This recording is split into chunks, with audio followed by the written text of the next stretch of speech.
So, uh, so I once shot a bottle rocket down a third story dorm hallway at the Dean of Housing of the University of Memphis in Memphis, Tennessee.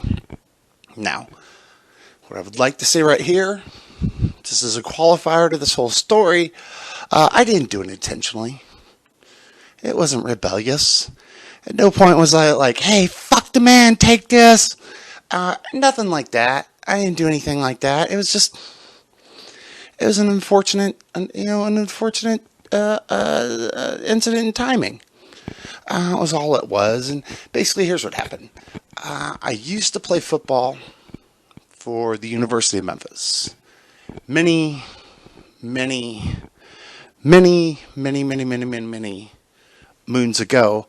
And what they used to do back then was they would make the football players show up to the second semester of summer school. So basically, you showed up for 6 weeks, take second semester of summer school. They told you're getting an advance on your education. In reality, they just got you for 6 weeks before the actual football season started, and they were technically allowed to have practices by the NCAA.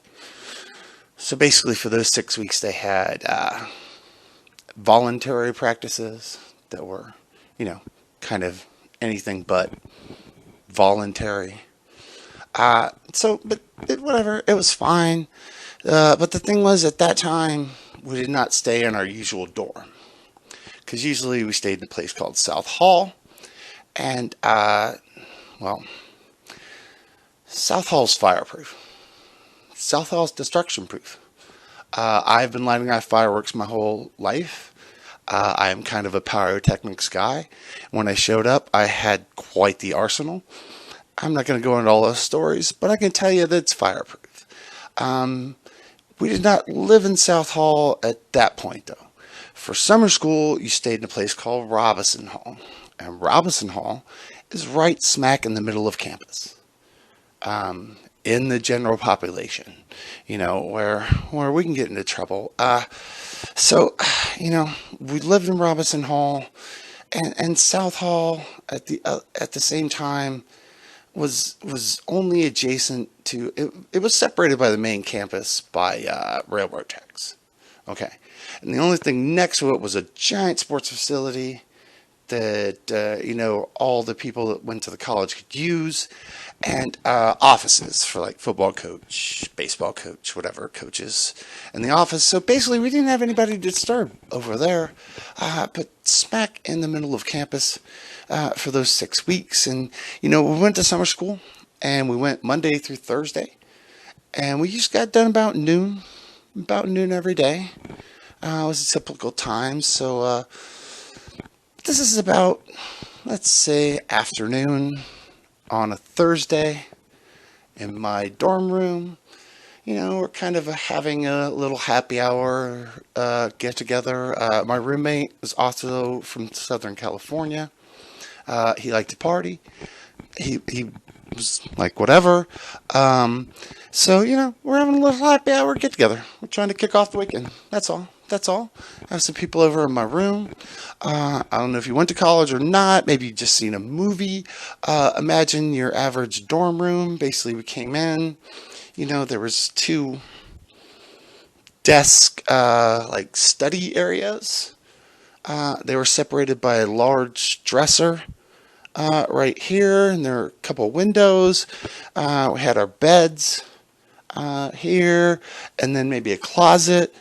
And that was about it. I do refer to them as desk study areas because I truly believe that when somebody designed those areas and when somebody built those areas, that's what they intended them to be used for. However, in our room with my roommate, there were more wet bars. Basically, we had two wet bars separated by, once again, a dresser. On top of the dresser, we have a television. It has the movie Tombstone playing on mute. Why on mute, you ask? Thank you for asking. The reason it's on mute is because my roommate had a killer house stereo with 4-foot giant house speakers, and we are playing Southern California gangster rap music at what I can only imagine is, let's say, 1,000,000 decibels. Like nightclub loud. Can't talk over it loud. Yeah, can I buy, what's your name? Can I buy it? Nah, like, there's none of that. It's just thumping loud. And, whatever. It's fine. It's fine. People are hanging out. We've got maybe a dozen football players, including ourselves, in, our tiny little dorm room, and everybody's got a plastic cup in their hand. A little something in there, maybe, here and there, and, not a red Solo cup.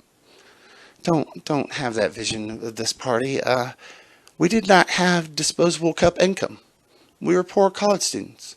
This is not that kind of party. I don't know what kind of rich parties you went to, where cups are just thrown away. You take a cup, you use it for the day, you wash it out, you put it out to dry, you put it back where you found it, and it'll be there next time when you want, or bring a cup from your own room. Bring your own cup. It's more of that kind of, more of that kind of social situation. The red Solos, and I believe there were some people that were standing by the windows, maybe smoking some grass. Okay, so I was standing by the windows, I was smoking some grass, and I saw one of our quarterbacks park his car right in front of the dorm. I don't want to use his real name, so let's just call him Chad. So I saw Chad park his car right in front of the dorm, and I saw him get out and go to the side of the building, because here's the way the storm worked. You couldn't come into the front door. The front door only went to the first story.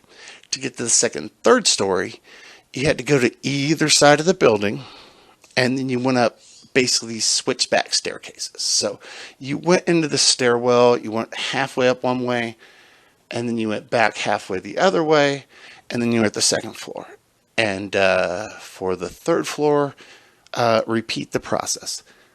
Back up halfway one way, then back up halfway to the top. So I saw him get out, coming home a little late, not sure why. I saw him go to the edge of the building. What I did not see on the other side of the building, where there's a large sports field, was a man in a coat and tie, walking through the 90-degree, 98% humidity Memphis heat in August, across such sports field, suit, tie, jacket. I assume that Chad is about to go into the stairwell, come up, meet us for cocktails. What happens is Chad gets the stairwell, same time as the man in the coat and tie, says hello, keeps walking. Now, Chad's showing up a little late from class, a little later than the rest of us, because he met a girl. And instead of coming up to party with us, he has now walked past that door, gone across the sports field to the girls' dorm, where he is going to now, let's just say, study with his new friend. Okay, so he made a new friend, he's going to study. And into the stairwell goes the man in the coat and the slacks and the tie. Now, okay. This is the part of the story where I'd just like to mention that I'm really not sure what the fuck the Dean of Housing was doing at our dorm on the third story in the middle of the day. And one of my friends, who is a lawyer now, and I will not name him or where such he lies, because I don't want to get him in trouble, but he was in that room. He was there. And he insists that the Dean of Housing was there because we were having such a loud-ass party. It might have been escalating. It might have been getting bigger. I'm not sure. I thought we were going to have another joiner. But I gotta think that this guy's got lackeys. I mean, come on now. He's the dean. He could have called the RA. There's an RA for that dorm. He could have called campus security. There's campus police. He could have called them. But then I think about maybe, okay, just maybe this is a scenario, maybe not. Just maybe he called the RA. And maybe he told the RA, hey, there's a party on the third floor. You need to go tell those guys to keep it down. And perhaps the RA said something to the effect of, I don't know if you know who lives on the third floor, but they can bench press this fucking building.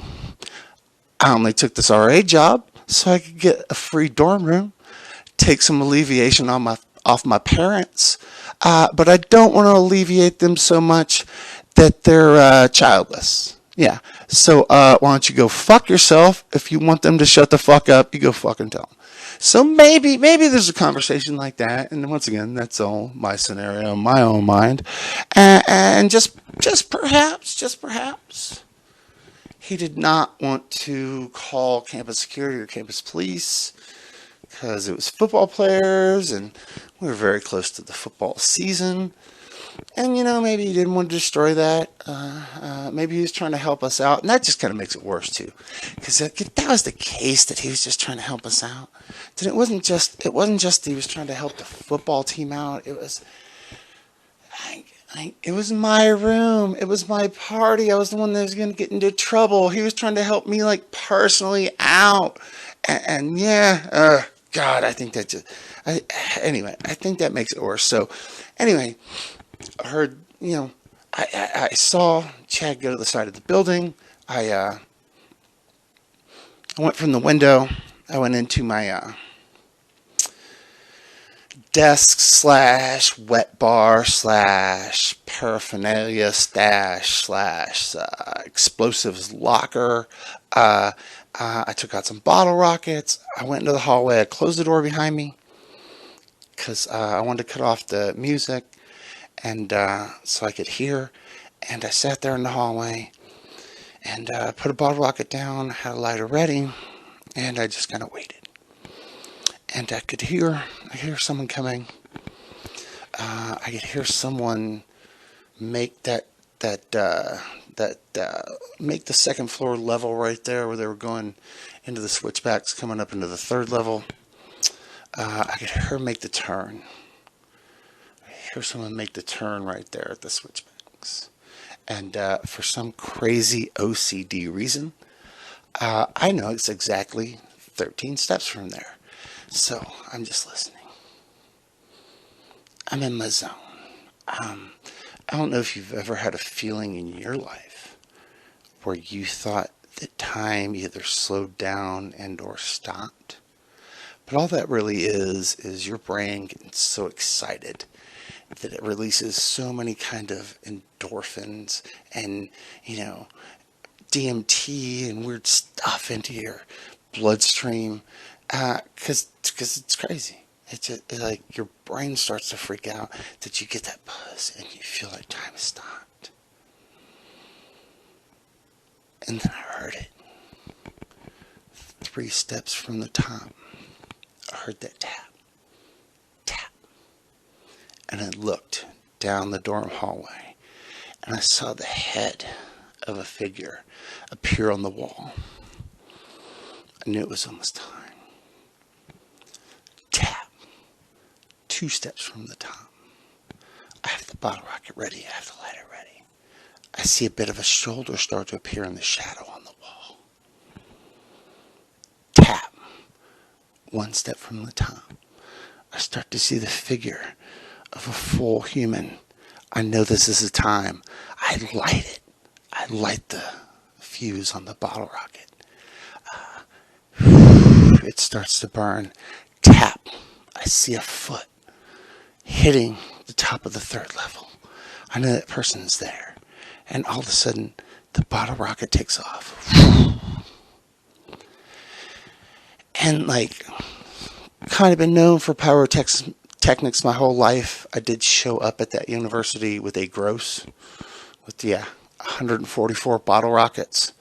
It's less than a year since I've been there. I'm down to my last 2 packs. I'm down to less than 20, bottle rockets. I've shot a lot of bottle rockets in my life. I've shot them up. I've shot them down. I've shot them into pools. I've held them in my hand, let them go. Uh, I'm not sure what divine force reached down and grabbed this particular bottle rocket, but it took off and it skipped once and then it kind of skipped twice and then it just leveled out chest high. The greatest bottle rocket I've ever shot off in my life. And as it started zooming down the hallway, the figure turned the corner unknowingly, and it wasn't Chad. It was a guy in a coat and tie. It just wasn't Chad. It wasn't Chad. And for a second there, my eyes met with the guy in the coat and the tie. For just a split second. Because I'm standing there full-eyed, smiley face, like, this is the greatest bottle rocket I've ever shot in my life. And then it's when it's like the wrong time. I can't compare it to like guys that have been in real wars, but it was the wrong target. And our eyes met, and this guy turned the corner and just kind of squared up. And like when he turned the corner and he stopped and he looked, once again, there's no air conditioning. It's Memphis. It's hot and swampy and humid as crap. He just walked across there, no air conditioning, 2-3 flights stairs up to there. He didn't think he was going to be under assault when he turned the corner. So he turns the corner, he squares up, he sees me, big smile, eyes locked, and the bottle rocket's right there. I mean, it is right there. It is arm length away from him, and I see him, our eyes locked. I go to duck back into my dorm room, and the last thing I see, and what you have to realize is that this is 1995. So this is a bit of time, several years before any of the Matrix movies ever came out. So understand that when I saw what I saw, it was very hard for me to understand what I saw and very hard to explain it. Because the last thing, our eyes locked, I started to duck back into my dorm room, and the last thing I saw was him, one hand up. I'm not sure what move that is from the Karate Kid that Daniel did. Is that wax on, wax off? Or I'm not sure. But he hand up.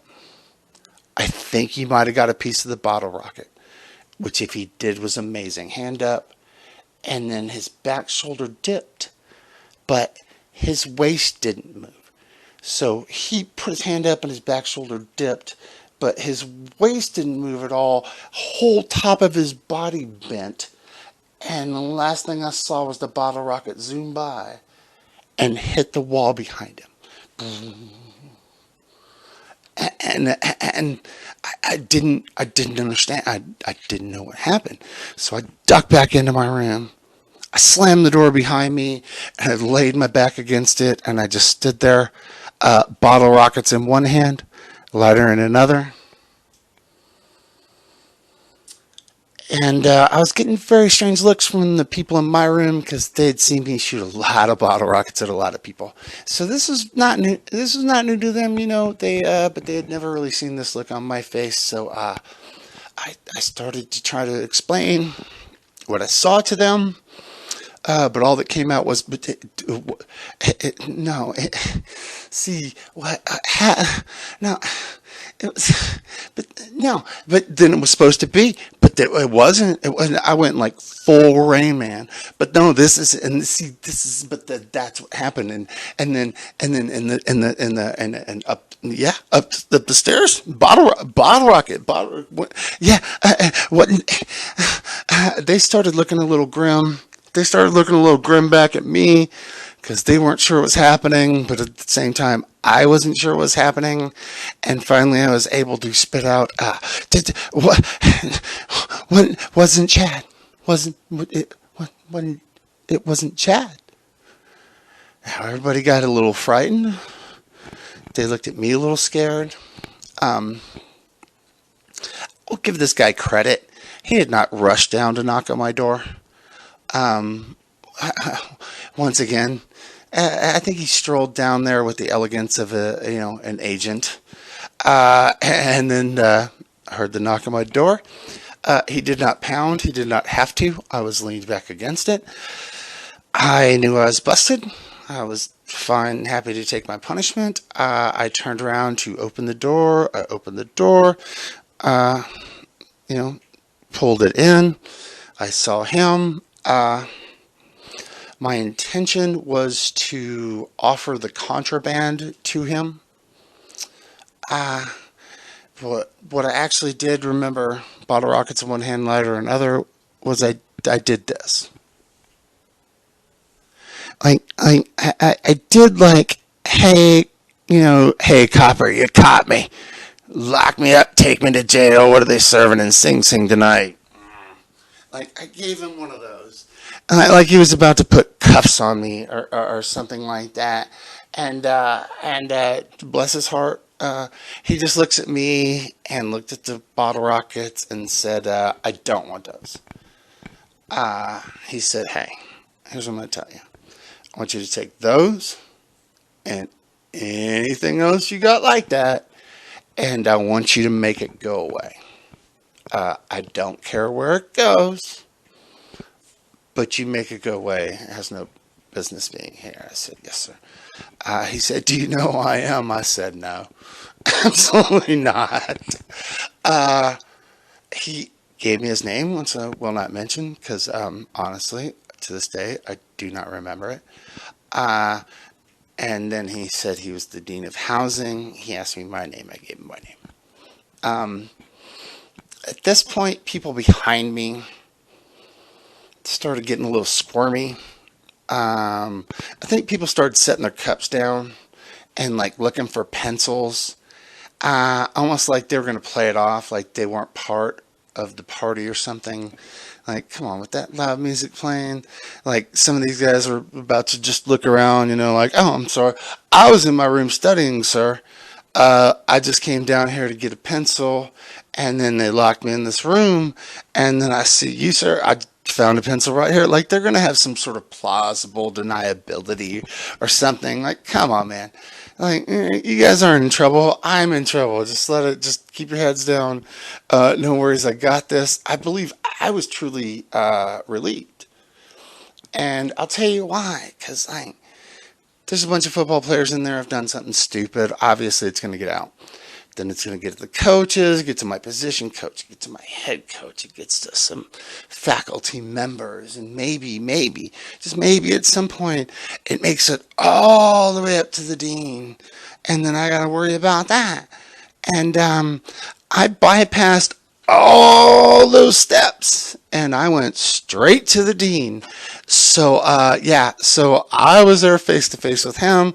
So I kind of went, um, I think I relaxed a little at that point because I was like, well, I'm, this is as high as it can go.